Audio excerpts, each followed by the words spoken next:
पाणी देणाऱ्या तरुणावर हल्ला, कन्हाडा परिसरात घबराट।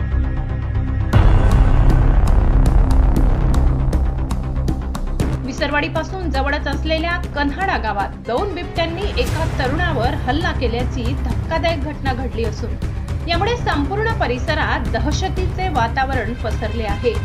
दानियल दिवानजी गावित हा तरुण रात्री 8 वाजेच्या सुमारास आपल्या शेतात मका पिकाला पाणी देण्यासाठी गेला होता।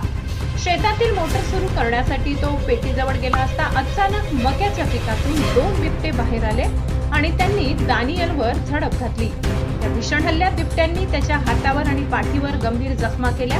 अचानक झालेल्या हल्ल्याने घाबरलेल्या दानियलने जीवाच्या आकांतातून आरडाओरड केल्यामुळे बिबटे तिथून पळून गेले, ज्यामुळे त्याचा जीव वाचला। घटनेची माहिती मिळताच जखमी तरुणाला नातेवाईक आणि गावकऱ्यांनी तातडीने रुग्णालयात दाखल केले, त्याच्यावर उपचार सुरू आहेत। घटनेची दखल घेत चिंचपाडा वन विभागाचे वनक्षेत्रपाल प्राशा पगारे यांनी जखमींची भेट घेऊन त्याला शासकीय मदत मिळवून देण्याचे आश्वासन दिले आहे। तसेच या परिसरात बिबट्यांचा वावर वाढल्याने त्यांना जेरबंद करण्यासाठी लवकरच पिंजरे लावण्यात येणार असल्याचे वन विभागाकडून सांगण्यात आले।